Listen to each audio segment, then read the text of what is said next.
Thank you so much for staying with us. Dr. Dara is still with us in the studio, and of course, we're going to be furthering that conversation around the subsidy removal and, of course, possible solutions to, monishing the negative effect of the subsidy removal. The Nigerian Labour Congress threatened to embark on a strike ahead of the federal government and the organized labor.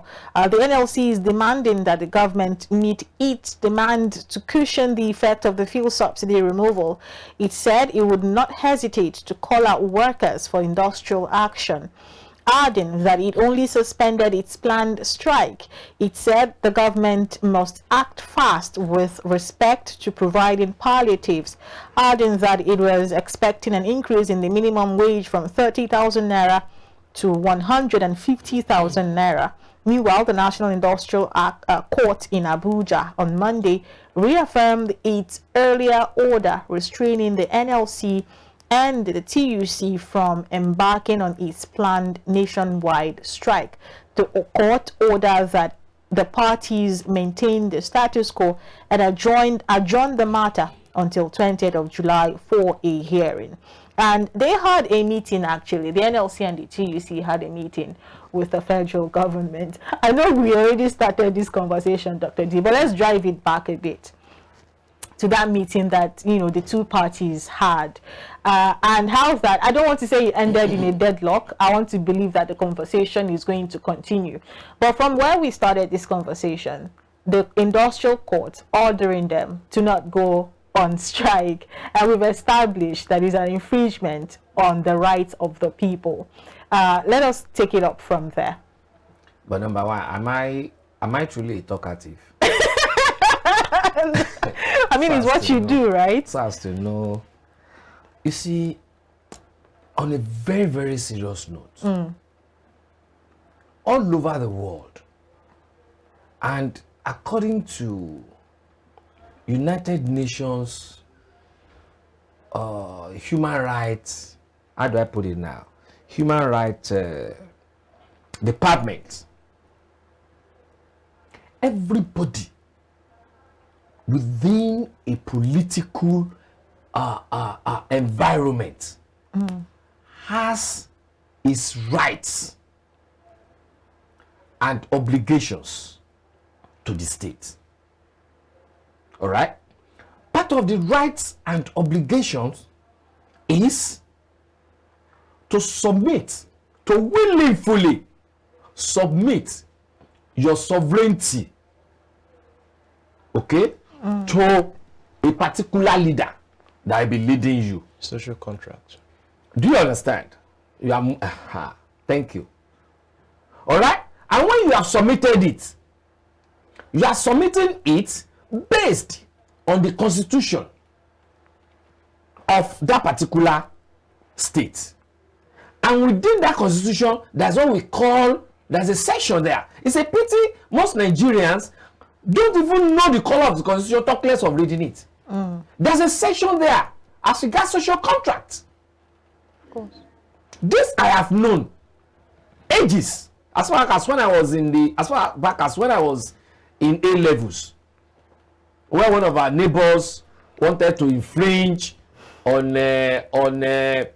my siblings' rights, and I know that I was going to fight that neighbor vehemently, and my father will not like it. But my father is a legalistic person, even though a principal. So I quickly sneaked into his library, checked the relevant constitution that covers me, so that when we are discussing on his arrival, I can point it out to him. So as far as then, when I was in A levels. Now, how can a court that is now supposed to interpret our constitution be saying a particular organization that is registered and recognized by CAC, not CAC Church, Corporate Affairs Commission, all right, Corporate Affairs Commission, cannot exercise its rights when its rights are being infringed upon by the state that are willingly submitted its sovereignty? How has its rights been infringed? I will also show you. lawyers do say, yes, when you're talking of social this, social that, it is not justiciable. All right? If it is not justiciable, does that mean it should be looked, it should be played down? Because the state, as is, must ensure my security and well-being. Well-being in terms of a certain level of standard of living, a meaningful standard of living, whereby there should be light, good roads, water, health facilities. I should be able to feed, to even feed. And now you are infringing upon that based on an increment in fuel price, fuel that controls the economy. You just increase it without a proper analysis. Because government and NNPC cannot tell me. They have not told me the factors, the variables put together to have been able to determine the price. This price that is highly excruciating on the living standard of the people. Listen, go to the roads. Roads are now freer. People are now committing suicide. You heard about that one that happened in Obafemi Awolowo University, formerly University of Ife. You heard it? You heard about a first class graduate student without any job for 4 years decided to commit suicide. One person was asking me, should that be the... I said, it shouldn't be the best option. But we are differently wired. All right. Okay, now let me come in here now, because you've been able to enumerate, sorry please, you've been able to enumerate a lot. Now let's look at it step by step. The demands, step by step, you say again. Yeah, the demands made by NLC and TUC.